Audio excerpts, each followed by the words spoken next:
The girl they called a burden, Amina dropped her bag on the dusty ground and ran after the departing car. Mama! Mama, wait! The car didn't stop. Mama! Her voice cracked as she chased it down the road. The vehicle sped away, carrying the only parent who had ever raised her. Within seconds, it disappeared. Amina stood frozen. She waited. Maybe her mother would come back. Maybe she had forgotten something. Maybe this was all a mistake. But deep inside, she already knew the truth. Her mother had left her behind. Slowly, she turned around and looked at the house she was now expected to call home. An old man stood near the doorway, staring at her with confusion. "You are Amina?" he asked. She nodded. The man rubbed his forehead. "I didn't know your mother was bringing you today." Amina's heart sank. He didn't even know she was coming. Before she could speak, a woman stormed out of the house. "What is going on here?" The old man's face immediately changed. His confidence disappeared. The woman pointed at Amina. "Who is this?" The old man swallowed hard. "Grace, this is my daughter." Silence. The woman blinked. Then blinked again. "You're what?" "My daughter." "You have another child." Amina wished the ground would open and swallow her. Mrs. Grace laughed bitterly. "After all these years of marriage, you're just telling me now? It's complicated." "No. Don't tell me it's complicated." Her eyes landed on Amina. "And her mother brought her here because she doesn't want her anymore." The words felt like knives. Amina lowered her head. Mrs. Grace folded her arms. "I already feed 3 people in this house. I run the tailoring shop. I pay the bills. Now I'm supposed to feed another mouth. Grace, she's just a child." "A child," she snapped. "Then let her mother take care of her." The old man said nothing. And that silence told Amina everything. Nobody wanted her there. That night, while Anita, Mrs. Grace's daughter, slept comfortably inside, Amina was given a thin mat outside the kitchen. She stared into the darkness. Her eyes burned with tears. She kept hearing her mother's final words. "Be a good girl." That was it. No promise to return. No explanation. Nothing. Just be a good girl. The next morning, Amina woke up to someone kicking her mat. "Get up." She sat up in panic. Mrs. Grace stood over her. "The sun is almost rising. Fetch water." Amina rubbed her eyes. "I don't know where, then learn." The woman walked away. From that day forward, Amina's life changed completely. Every morning she fetched water. She swept. She washed dishes. She cooked. She cleaned. She washed clothes. She barely had time to sit. One afternoon, she gathered enough courage to ask a question. "Auntie Grace." "What?" "School starts next month." Mrs. Grace looked at her as if she had said something ridiculous. "So, I want to continue my education." The woman laughed. Actually laughed. "With whose money?" Amina remained silent. "You think money grows on trees? I can help after school."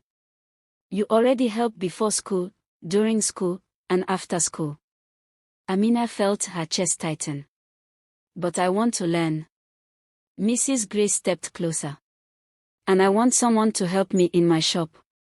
Life is unfair." That was the end of the conversation. A few days later, Anita made things even worse. The 2 girls were walking through the market when Anita pointed at her. "This is our new house girl." Several children turned. One laughed. Another whispered. Soon they were all staring.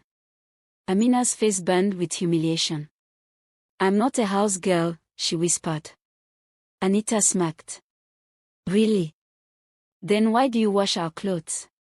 Amina said nothing. Why do you clean the house? Silence. Why do you serve my food? The other children laughed. That night, Amina cried quietly into her pillow. She hated her life. She hated the house. She hated the pity in her father's eyes. Most of all, she hated how powerless she felt. Months passed. Then years. Mrs. Grace eventually brought her into the tailoring shop. Since you're eating my food, you learn to walk. At first, everything went wrong. She cut fabric incorrectly. She mixed customer orders. She broke sewing needles. Every mistake brought insults. Useless girl. Can't you do anything right? Even a child can do better than this. Sometimes customers watched. Sometimes they laughed. Every insult left a scar. But Amina refused to give up. When everyone slept, she practiced. When everyone rested, she learned. Little by little, she improved. At 16, she could sew simple dresses. At 17, customers started complimenting her work. At 18, people began asking specifically for her. Mrs. Grace noticed. And strangely, her attitude became even worse. One afternoon, a customer entered the shop. I want the girl who made this dress. She pointed at Amina. A smile appeared on Amina's face. For the first time in years, she felt proud. Then Mrs. Grace stepped forward. Actually, I designed that. Amina froze. The customer nodded. You're very talented. Mrs. Grace accepted the praise without hesitation. Amina stared in disbelief. Not only had her work been stolen, her voice had been stolen too. And things were about to get much worse. Because that same evening, Amina overheard a conversation that changed everything. A conversation that revealed exactly why Mrs. Grace had no intention of ever letting her go. Amina froze outside the sitting room when she heard her name. The door was slightly open. Inside, Mrs. Grace was speaking with a neighbor. I'm telling you, that girl is the best thing that ever happened to this shop. The neighbor laughed. Then why do you treat her like she committed a crime? Because if she starts feeling important, she'll leave. Amina's heart stopped. The neighbor sounded surprised. You think she would leave? Of course she would. Customers come because of her now. If she leaves, half of them will follow her. The two women laughed. Amina slowly stepped back. Her hands trembled. For years, she had convinced herself that maybe Mrs. Grace hated her. Maybe she truly believed she was useless. Maybe she could never do anything right. But now she knew the truth. Mrs. Grace knew exactly how valuable she was. The insults, the humiliation, the constant criticism. They were all designed to keep her small. To keep her trapped. That night, Amina couldn't sleep. She stared at the ceiling. The question kept repeating itself in her mind. How long will I keep living like this? She was 20 years old. 20. Girls her age were graduating. Starting businesses. Building lives. Meanwhile, she still asked permission to leave the house. The realization broke something inside her. The next morning, she gathered courage and approached her father. Mr. Daniel was sitting outside. His limp had gotten worse over the years. Dad. He looked up. Yes. We need to talk. Immediately, he looked nervous. What happened? Amina sat beside him. I want to leave. His face went pale. Leave. I want my own life. Silence. Dad, I've spent 6 years here. He lowered his eyes. I know. I work every day. I know. I never went back to school. His shoulders slumped. I know. Tears filled Amina's eyes. Then why didn't you help me? The question hit him hard. For several seconds, he couldn't speak. When he finally did, his voice shook. I was weak. Amina stared at him. I was afraid, he admitted. I lost my strength after my accident. Grace became responsible for everything. Little by little, I stopped fighting. Amina felt anger and sadness collide inside her. You were my father. Tears appeared in the old man's eyes. I know. You were supposed to protect me. I know. Why didn't you? The old man broke down.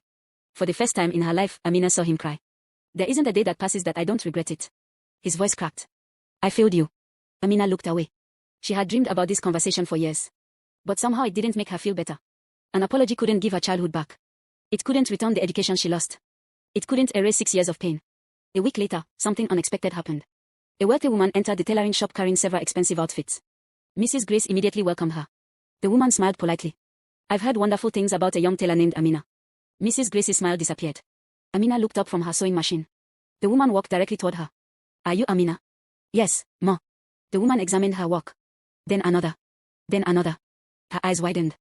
Did you make this? Yes. The woman nodded slowly. You're talented. Mrs. Grace quickly interrupted. She only follows my instructions. The woman ignored her. Instead, she turned back to Amina. I own a fashion studio in the city. Amina's heart skipped. We're expanding. Mrs. Grace immediately stepped forward. She's not interested. The woman frowned. I wasn't asking you. Amina could barely breathe. For years she had prayed for an opportunity. Now one was standing directly in front of her. The woman handed her a business card. If you're interested, call me. Then she left. The moment the door closed, Mrs. Grace exploded. You embarrass me. Amina stared in shock. I didn't say anything. You think you're special now? No. You think you're bigger than this family? No. Mrs. Grace pointed toward the door. Forget that woman. Amina said nothing. Do you hear me? Still nothing. Mrs. Grace's voice grew louder. Everything you know today, you learned from me. Amina finally spoke. No. The room fell silent. Mrs. Grace blinked. What did you say? I said no. For the first time in 6 years, Amina refused to bow her head. I learned because I worked hard. Mrs. Grace looked stunned. I practiced when everyone slept. Amina's voice shook with emotion. I endured insults. Tears filled her eyes. I endured humiliation. Customers in the shop stopped what they were doing. Nobody spoke. Amina continued. You called me useless. Silence. You called me a burden. More silence. You treated me like I was nothing. Mrs. Grace opened her mouth but couldn't respond. Amina stepped forward. And I believed you. Her voice cracked. For years, I believed you. The room was completely quiet. Then she pulled the business card from her pocket. But not anymore. That evening, Mrs. Grace demanded that Mr. Daniel stop her. Tell her she can't leave. Mr. Daniel looked at his wife. For the first time in years, he didn't look afraid. No. Mrs. Grace stared at him. What? I said no. The woman looked shocked. Mr. Daniel slowly stood up. His voice was calm. She's leaving. You can't be serious. I am. After everything I've done for this family. The old man nodded. And after everything she's done for this family. Mrs. Grace fell silent. Because deep down, she knew he was right. 3 days later, Amina packed her belongings. The same small bag she had carried when she arrived. As she stepped outside, she paused. 6 years earlier she had arrived broken. Abandoned. Unwanted. Now she was living stronger. Not because people had been kind to her. But because she had survived people who weren't. Mr. Daniel hugged her tightly. I'm sorry, he whispered. Amina hugged him back. I know. Tears rolled down both their faces. Then she climbed onto the bus. As it pulled away, she looked through the window. The house grew smaller. Then smaller still. Finally, it disappeared completely. Amina smiled through her tears. The girl they called a burden was gone. And for the first time in her life, she was free. If you enjoyed this story, don't forget to like this video, subscribe to the channel, and turn on notifications so you never miss another emotional story. Also, tell us in the comments, if you were Amina, would you have forgiven Mrs. Grace? We'd love to hear your thoughts.